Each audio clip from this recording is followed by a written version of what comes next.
Hi, welcome to Live Bigger, Love Better. I'm Bill. And I'm Sandra. Sandra, it's an extremely windy March day here. We've had a very windy month, as you would expect for March. And for some people, that would mean just stay indoors all the time because of that wind chill. But this morning, as you well know, I walked our little dog, Georgia, twice when it was 35 degrees and quite windy.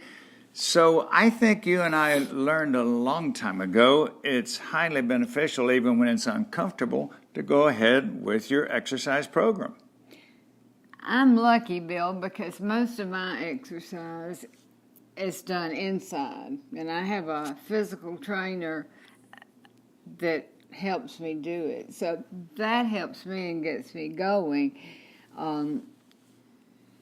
Well, we can say that's an alternative. That is an alternative. Because you and I lived in some climates before, outside the Southeast, where no matter how hale and hardy you were, you really, for example, New England has been battered by snowstorms 2 out of the last 3 weeks. And I feel sorry for them. Yes, you should not be outdoors exercising then. So no, it's good to have an indoors alternative. And we do, both of us walk the dog a lot. And for one thing, it's fun because you see your neighbors and they've got their dogs and you get to meet new people. It's interesting. We've said before, I think, that a good number of years ago when our children were small, you'd be out walking your children, maybe pushing a buggy or they were on a bike, and you would see neighbors doing the same thing, and that was the way you met neighbors. Now, I've met so many people in our neighborhood and even adjacent neighborhoods because I'm out walking the dog. That's true. That's true. So we have not lost friends because of our dog. We've gained friends, as a matter of fact. We have. I think something else that's very interesting, significant, and well worth mentioning is that there's such a different approach now to recovering when you've had an illness or a surgery. You remember what it was like in our parents' and our grandparents' generation? Well, I remember if our parents had, say, a broken bone or whatever, they had to go to bed for a long time and rest, which we're finding out now that is the worst thing you can do. Yes, in fact, now, if you have surgery, I remember in 1990 when I had back surgery, I was up walking the halls that day. Now, 25 years ago, you might have been immobilized by doctor's orders. You couldn't, I know. And I had some back problems not too long ago, and in my mind before I even saw the doctor, I said, we're not even going to talk about surgery. And he said, of course we're not. So I go to a physical therapist that has done away mainly with any problem that I had with my back.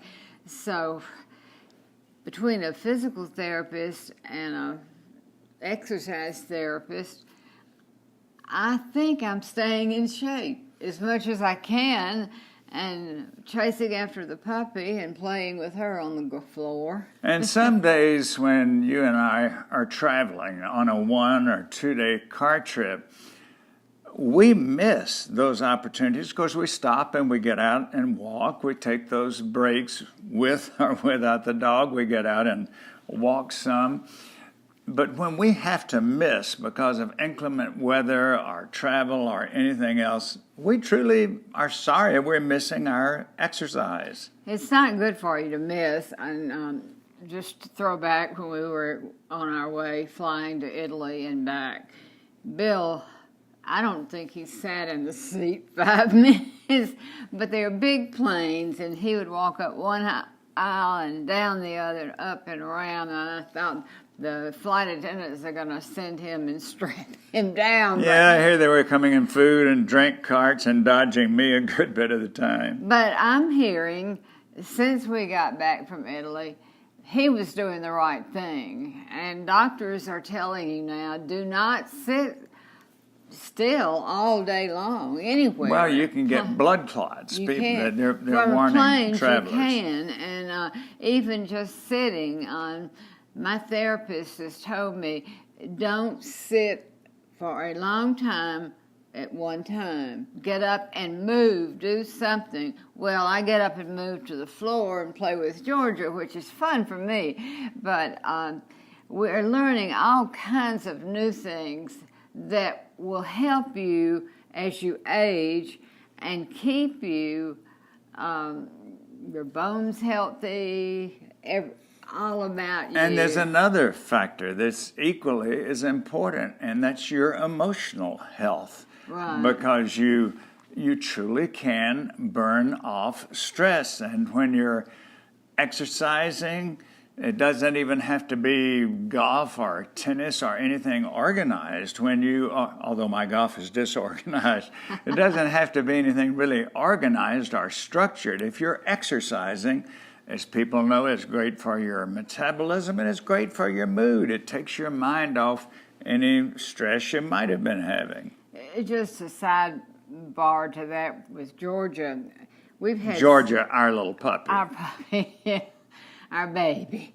But there have been quite a few, as you know, days that have rained all day and been very, very gray. And that does something to my mental health. But with Georgia, I can tell a difference, even in dogs, at least with her. When it's like that, she crawls up in my lap and will stay as long as I will let her, because she is, I guess, dog depressed. When you cannot see the sun, when you know you cannot get outside, there's something that clicks and you want to do it. So, but you can do it at home and run around the living room or whatever. And I have about 15 minutes of calisthenics stretches that I do every day. It's worth 15 minutes to keep those muscles flexed and activated and in decent shape. 15 minutes out of your day to protect your health is worthwhile. So, Sandra, I guess we can sum it up this way. There have been changes over the years about the extent of exercise you could have or should have, when you should have it, for example, if you've been sick or had surgery. And now we're at the stage where we know physical activity is absolutely essential for life and for your health and your emotional well-being. It is. And just to throw this in, every day that Bill walks Georgia, because he sits at that computer too long every day. You got to get away from it. He's got to get away, but every time at night when he settles down, I say, okay, look at your watch and tell me, how many miles did you in Georgia walk today? And a lot of times it's 2. Yeah, but there's an app on my watch that will tell me, and sometimes it's 2. And recently we did 3.2 miles on a Saturday. Good for all of us. So I guess we'll conclude by saying we know the benefits of a good fitness, exercise, regular program. We hope that you do, and if you don't, we encourage you to do that, right? And if you need to, start off slow and build up. And I really recommend a physical trainer. Joe has been with me 20-something years or more. Yes. And 2 to 3 times a week. And I can imagine what I would be, a blob, or couldn't move. I'd be reading a book on the sofa. But in fact, I'm getting ready now to go see Joe and get some exercise. And the good thing is, when you've done those things, you've earned your time on the sofa. You can sit there with that book and with that puppy and be okay. That's right. Thanks very much for being with us today on Live Bigger, Love Better. I'm Bill. I'm Sandra, and Georgia is at play school today. That's right. We'll come home in a little bit. Yes, you will.